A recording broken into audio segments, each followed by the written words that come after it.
Hello everyone, this is AndresRestart, and today we are talking about this new bit of footage we have discovered for Metroid Prime 4 Beyond, and how it might be suggesting more of a vast world, or at least having this discussion and trying to come to some level of a conclusion of what type of world we're going to be playing in Metroid Prime 4. Will Metroid Prime 4 Beyond be this massive open world game? Will it be something more like an open linear experience akin to the Xenoblade games, or something else? That's what we're discussing today. But before going forward, let me ask that if you do enjoy my content, to please subscribe and hit that notification bell.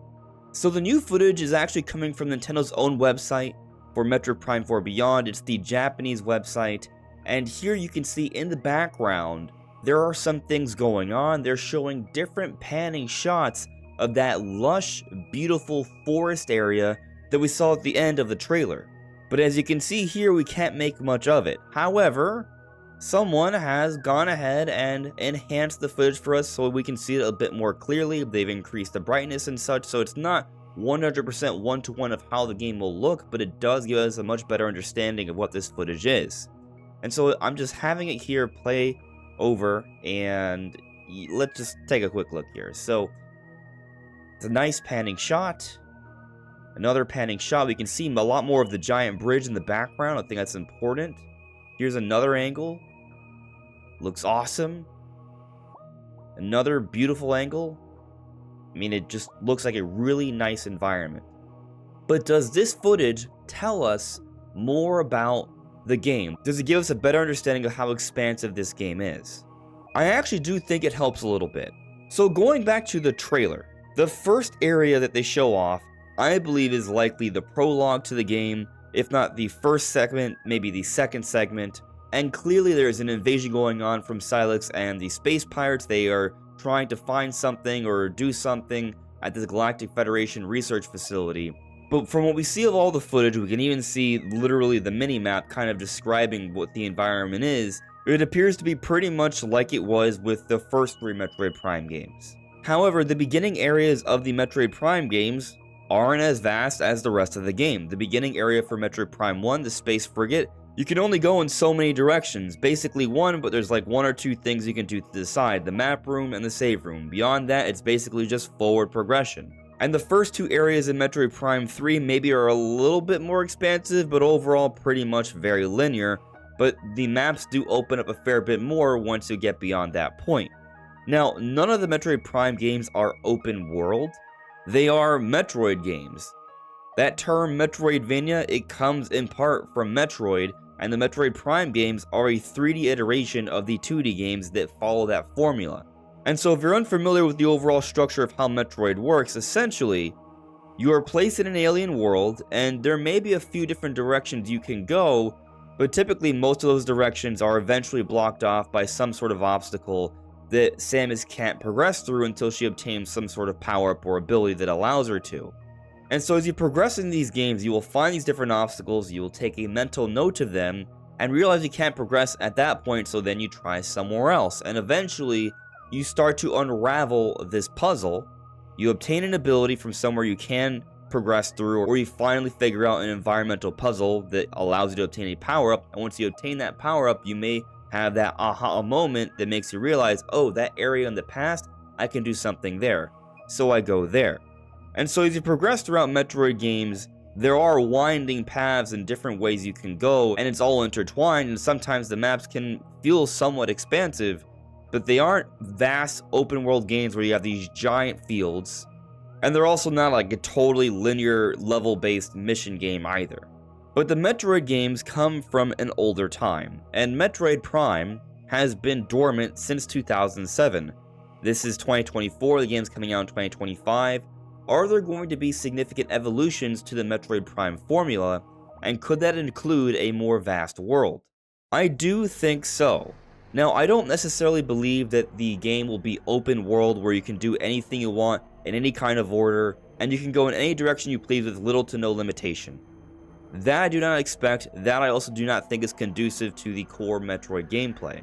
And we already have some evidence that there is going to be ability slash key item progression, because when we look at the footage from the trailer, we do see on the bottom left that there is this D-pad or directional like buttons for the UI, the HUD, and one option is for the missiles, the right button, but what about the other three? The suggestion being that there are other abilities that you will acquire later on.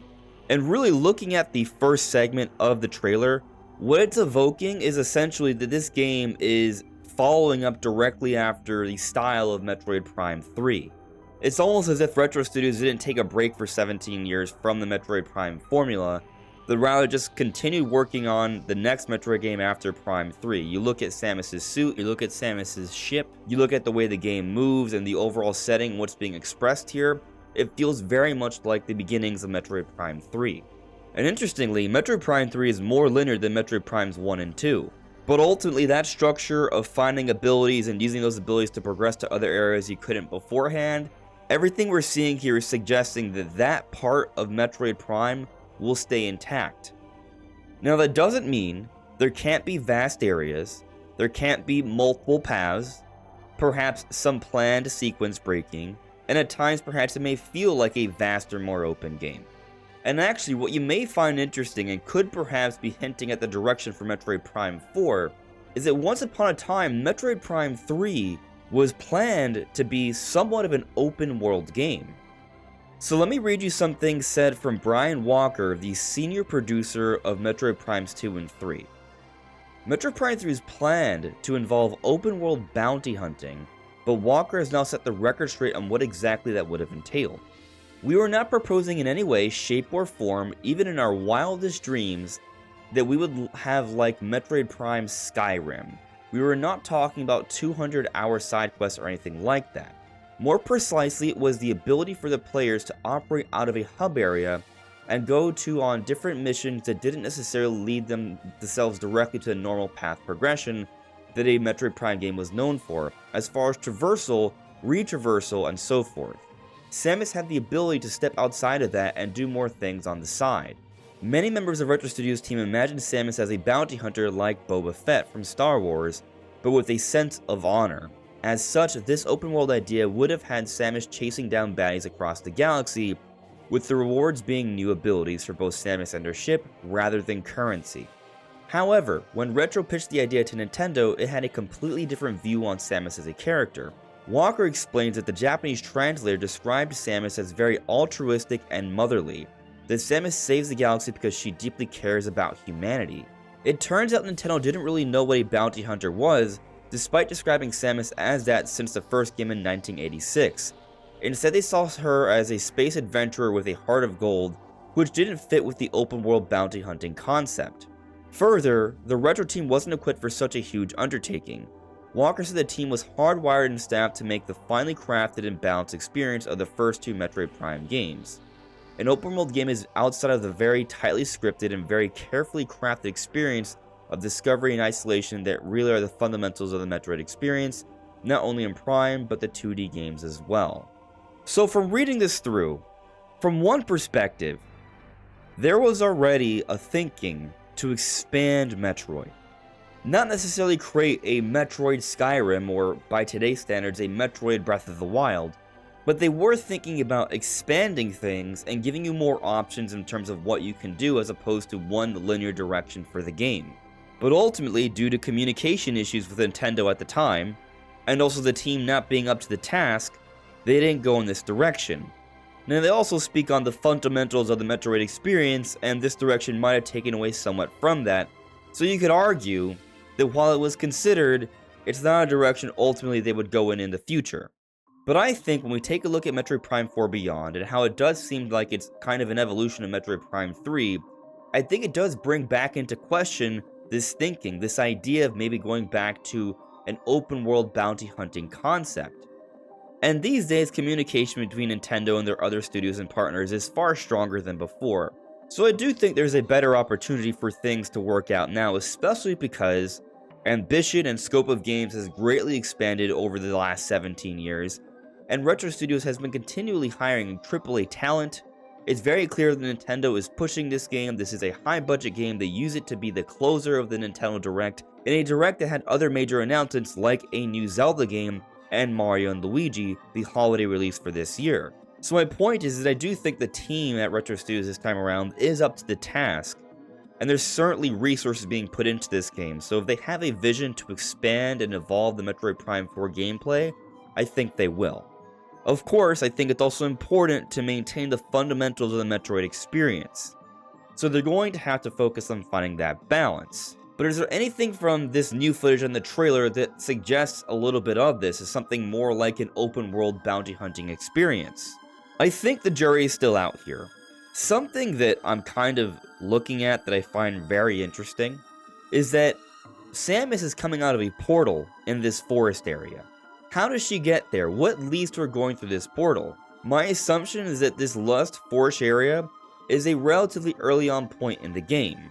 Clearly, they only gave us a small teaser of Metroid Prime 4. We still just have a very small understanding of what this game is like, and we probably don't know some of the big main hooks of the game quite yet. Let's take a look at the first teaser for Breath of the Wild, or the first teaser for Pikmin 4.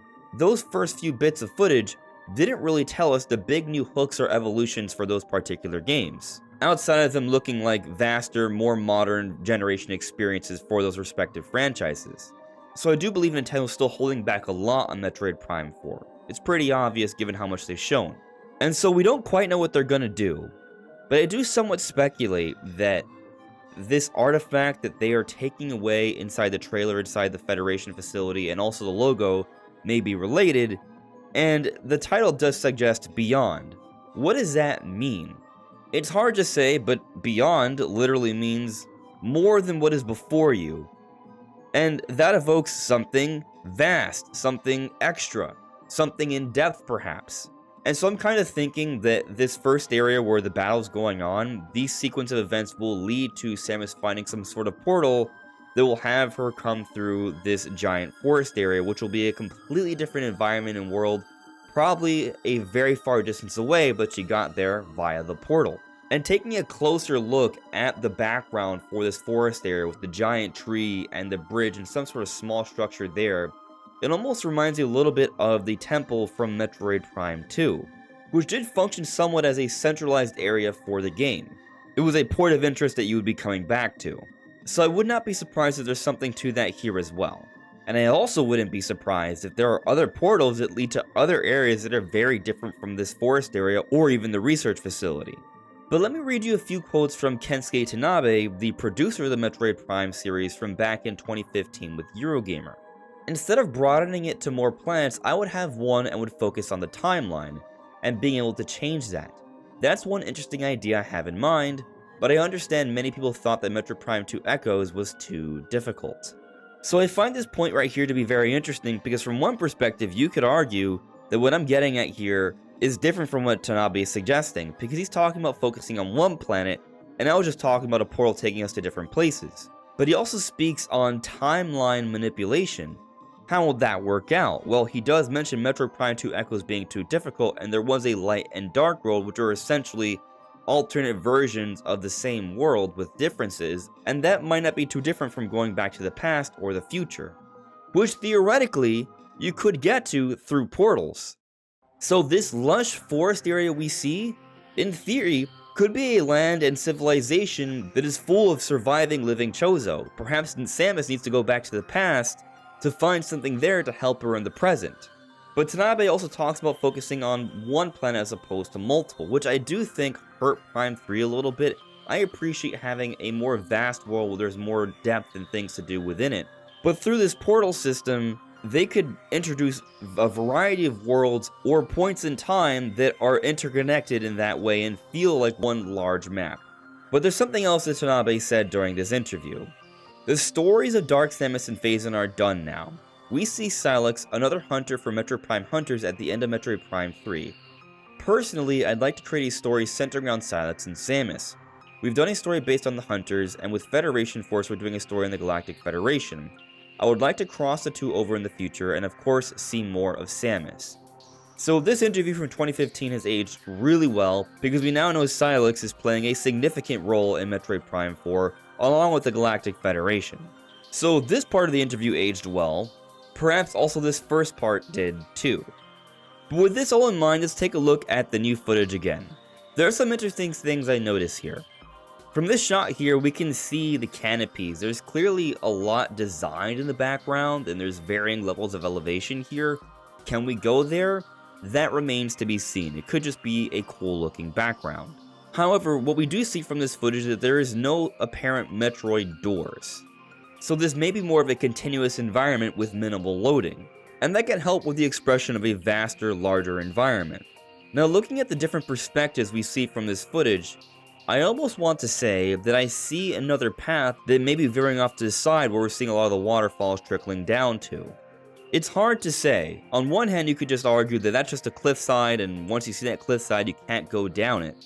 And so if that's the case, this area isn't really that big, especially if to the other end, and the raised hillside, if there's nothing there, then this is really just basically like a wide path leading down to this tree. Which I wouldn't really say is too expansive, and it isn't necessarily much bigger than any areas we've seen in prior Prime games. But what I will also note here is that we do see an expanded shot of the bridge that connects to the giant tree area, and it seems to be pretty big, and so what we are seeing depicted here are several large structures in the background that I think there's a hard implication that we'll be able to go to. And the way this is being demonstrated here, it is something that reminds me kind of like the Xenoblade games or other large games with vast open areas to explore, where you see something off into the distance and you can go there. So it's not clear at this point what this game is going to be in terms of its progression structure and level layouts, but at the very least I feel safe saying that they are trying to show something that feels more grandiose. And perhaps what might be an interesting little hint, the way the mini-map is depicted now, while what we see with it are relatively small areas more so like prior Prime games, the space in which the mini-map can be used is larger, and theoretically could be used for other areas that are more vast. And maybe that has something to do why they also added a compass. Because if you can see small environments and where you're going from point A to B, you wouldn't really need a compass unless there are larger areas and you're going to need a little bit more directional sense. And perhaps Retro Studios will be going back to this concept of open world bounty hunting to some extent.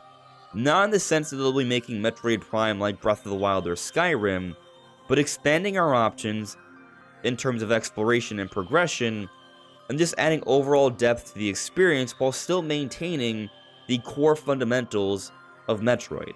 But what do you think? Let me know in the comments below. This is AndresRestart. Thank you so much for listening and watching, and I'll see you all really soon. Take care. Bye.